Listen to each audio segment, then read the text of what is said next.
Good morning. Thank you to everyone for coming and supporting us. And now, lithium, a new area of strategic rivalry.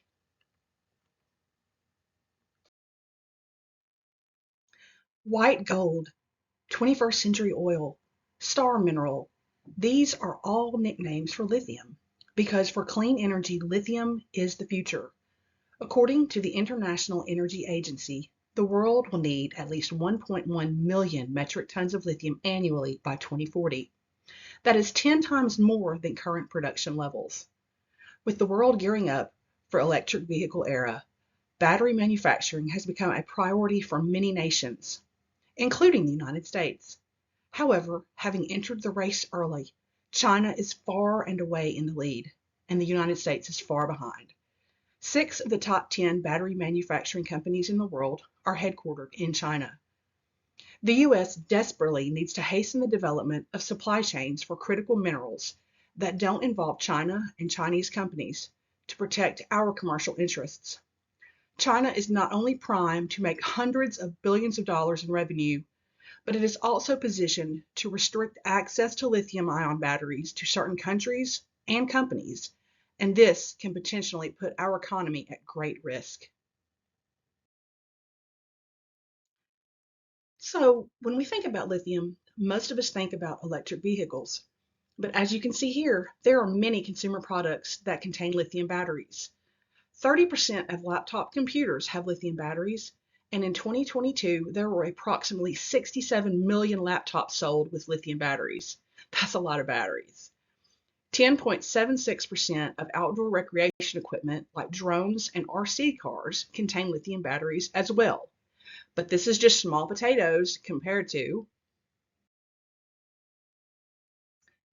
electric vehicles. That's where the big money is. There were 1.2 million electric vehicles sold in the United States last year. This accounts for 7.6% of new car sales, and it's projected that just over 10% of new car sales next year will be EVs. These numbers look quite different in other parts of the world. Global sales of electric vehicles rose 31% in 2023. 31% of the new cars sold in China were EVs, in Germany 35%, and in Norway a whopping 90% of new car sales in 2023 were EVs. In the fourth quarter of 2024, BYD overtook Tesla as the leader in global sales of electric vehicles. Not only was this a huge defeat for Tesla, but other Chinese companies are likely soon to follow in their footsteps.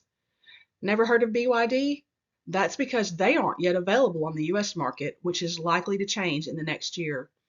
These EVs are not only very attractive, but much more affordable than a Tesla, and this will be an even greater boost to Chinese car sales.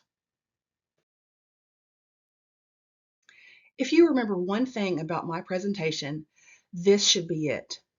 China is not just in the lead in battery manufacturing, but they are absolutely dominating.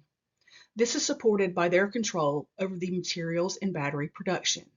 As you can see, their total global manufacturing capacity is at a massive 77%, with the United States at a mere 6%. The US must find a way to reduce our dependency on China by countering control of their critical supply chains and processing facilities. China has well over half of the world's lithium refining capacity, but they rely on imports for about 2/3 of the raw material needed. Chinese controlled mines around the world will account for 705,000 tons of battery-grade processed lithium by 2025. That's up from just 194,000 tons in 2022. With China dominating the market, they can control prices and make it nearly impossible for other countries to compete in battery and EV production because the already tight margins will only shrink. China's near monopoly is expected to continue through 2027, when the United States hopes to increase their production to 10%. When we compare this chart with the previous, we can see that the United States has a much larger capacity 5 years down the road. This anticipated tenfold growth is stimulated by EV tax credits to incentivize battery manufacturing by rewarding EVs made with domestic materials. We cannot continue to rely on lithium imported from Chinese-owned companies. So in order to limit their role in battery production, there are many strategic maneuvers taking place. Critical mineral alliances among friendly Western countries are becoming more common. This means growing political support to freeze China out of any deals. Australia, Indonesia, and Japan are confident that they can work together to increase their mining output to 60,000 tons. And in Japan, a deal with Canada is to open new mines to increase their supply of raw materials. The U.S. Department of Energy is planning to loan a U.S. battery manufacturing consortium $2.5 billion to help build battery manufacturing facilities here in the U.S. President Biden has set a goal for half of the U.S. auto sales to be electric or plug-in hybrid vehicles by 2030. This is a target that will require a massive scale-up of EVs and battery production. On this chart, you can see the worldwide demand for lithium last year was 559,000 metric tons. The projected demand for 7 years down the road is more than 3 times that amount at over 2 million tons in 2030. This is an incredible increase in demand for raw resources that as of current 2024 production numbers, the world will not be able to supply if more lithium mines do not go into production. The United States has these resources needed, and they must step in and produce the lithium demanded by opening up desperately needed mining facilities. The Department of Energy has announced a $12 million funding opportunity to advance the science of safe, cost-efficient lithium extraction and refining from geothermal brines. The U.S. Inflation Reduction Act sets a market value-based target for critical battery mineral content. In 2027, for an electric vehicle to be tax credit eligible, 80% of the market value of critical minerals in its battery must be sourced domestically or from U.S. free trade partners. The law also allows lithium producers to seek production tax credits that are equal to 10% of their operating costs. This map shows the location of lithium deposits around the world. More than half of the estimated global lithium resources are in the salt flats of Bolivia, Chile, and Argentina. This is called the Lithium Triangle. There are an estimated 98 million tons of lithium resources globally. This map is to give you a general idea of our current production versus our resource capability.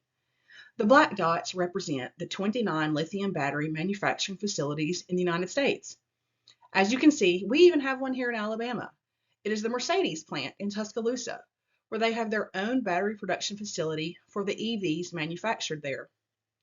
The pink dots represent known lithium deposits. Pink with blue represents potential brine, whereas pink with red are potential pit mines. Yet, with all these available resources, the blue dot with the X marks the only active lithium mine in the United States. This is the Albemarle Lithium Mine in Silver Peak, Nevada. The mining operations at our only facility here in the United States produces a tiny 1% of the lithium mined worldwide. We have several underutilized resources in the United States that can reduce the world's dependence on Chinese lithium, the most valuable of which is the Salton Sea in Southern California. The DOE has determined that with expected technological advances, this region's total resources could produce more than 3,400 kilotons of lithium, enough to support over 375 million batteries for electric vehicles. That's more than the total number of vehicles currently on U.S. roads today. The U.S. has limited capabilities to extract, refine, and produce domestically sourced lithium, meaning nearly all lithium must be imported.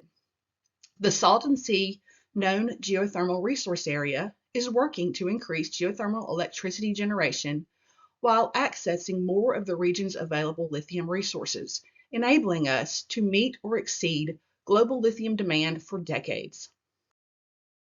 In conclusion, lithium and lithium battery production has become a new area of strategic competition among global industrial powers.